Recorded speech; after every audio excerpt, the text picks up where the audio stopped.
everybody. My name is Olivia Gudaniec. And I'm Rachel Skarsten. And you're watching Jobs in Showbiz. Hey guys, welcome to my humble abode. It's not actually mine, it's on loan, but I'm the lucky recipient of it while we film. Yes. And I've done lots with the place, as you can see, such as my sides on the table. I did put a couple of pictures up. Can you can see them. Yeah. This is my favorite actually. On Halloween when we did the Addams Family, and I was Gomez and he was Pugs. Hence his nickname, Pugs Coombs. I put twinkly lights up, but they don't work as we just discovered. Yes, we tried to light those up. Yeah, so this was my pathetic time. I actually got the inspiration from this because Anna Popwell at Christmas came into my trailer and she made all these Little extra Christmas stuff, yeah. And I had them up for so long after Christmas, and then it got embarrassing. So then I was like, well, Christmas lights are sort of appropriate. Well, it makes it cozy, right? It does, and I have a candle. I love how I'm trying to print you, and I'm like a homemaker. Is it scented? It is. It's honeysuckle. There we go. So now we know her favorite stuff. And what's in the fridge? We're gonna do the fridge style. Nothing. I have water, soy milk, and I love club soda. There we go. Except it makes me burp, so I drink it before I go to set, otherwise it's super rude. And my dandy tea. This stuff, if you guys haven't tried it, is a coffee substitute because I'm absolutely out of my mind for coffee, and it's really good. I don't drink coffee, but that's good to know for all those lovers out there. Yeah, no, seriously. One of my actor friends, because you just sit chugging coffee on set, one of my actor friends was like, you should try Dandy Blender. Yeah, and it actually does taste like coffee, so there you go. Awesome. Well, thanks for showing us your home. And now let's take a seat and interview you. Hi, Rachel. How's it going? It is going very well. I actually just woke up from an epic nap. So if there's a 10-second delay when you ask a question, that's why. It's okay. I can repeat it. No problem. So I'm kind of feeling that you have a Canadian accent, a bit of an American one. On Rain, you do a British accent. How many accents can you do, and can you share them with us? I am fascinated by accents. I'm not particularly good at them. I grew up, my mother went to an American boarding school, so she has quite an American accent. My father was Norwegian, so he had, his accent was just mental. It was total Scandinavian. But I had quite a Canadian accent growing up, and when I first moved to Los Angeles, people just make merciless fun of me because it's not cool to, Americans love Aussies and Kiwis and English people, and then they're Canadians. And you're like, hey. And I never got it, but now that I've been living in the States and I come back here, we do sound like clowns a bit, You think? A little bit. Because it's very bouncy, the Canadian accent, and the O's, and then sorry about that. yeah, sorry, blah, blah, blah. I love it, it's endearing to me. But anyway, so I made it my mission to lose my Canadian accent. So I thought, okay, what can I do? I'm going to mimic a friend of mine. And one of my best friends at the time, her name was Elizabeth, and so I'm going to mimic you. So everything she would say, I kind of take notes and started talking a lot like her. And then one day someone said to me, oh my gosh, your accent, where are you from? And everywhere. Yeah, well, she was from Minnesota. So I was worse than a Canadian accent. And then I had to scrap her and pick my California brand. And then, but now it's kind of a hybrid when I come back here because I'm surrounded by Canadians, so then I kind of bring it back. There are certain words that I think, my mom hates when I say sorry because she's just it doesn't sound genuine at all. You're just I'm sorry. Yeah. But, and then the British accent, or English, as I've been told that it is, it wasn't, I guess, that difficult, but I did have some help with it. And well, naturally, because it's so different. Yeah, and when I first started doing Rain, it was a challenge because you're not only trying to remember your lines, but you're trying to remember the accent, and it was super stressful. And Negan was don't worry, it gets better. And now it's kind of effortless. But yeah, no, it sounds good. Well, I watched the first episode when it came out, and I was like, oh my gosh, I'm gonna look like an idiot on national television. Yeah.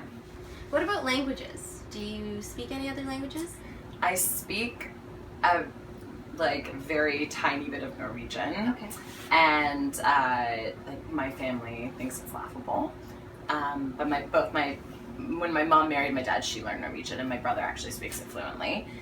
And I can say a couple of words in Hindi because she, grew up there, and her first language is Hindi. And then I can also maybe order a coffee in French. It's very bad. As much as most Canadians can do, I think. I can pick up little things in little different languages too, but would I say I'm fluent? By all means, no. Yeah, no. So when you're auditioning, do you have a specific ritual you go through? Any lucky charms you take with you? My ritual is get a coffee, don't be late, and try and remember your lines. For Rain, I was actually quite nervous about the accent.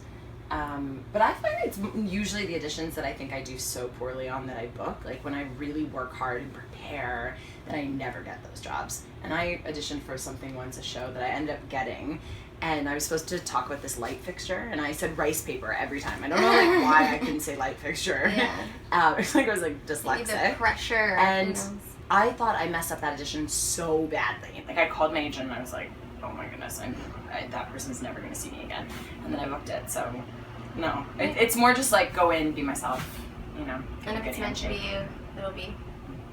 So I was browsing through your website and I saw you're part of 2 foundations, the Fluffball Foundation and the Niente? Oh, Nientende. Nientende. Yeah. So Fluffballs with Emmanuelle Vauger, who I did Law School with, and it's really her organization, and I just help her out with it, and it's to help animals of all kinds. So, I love that. I'm a sucker.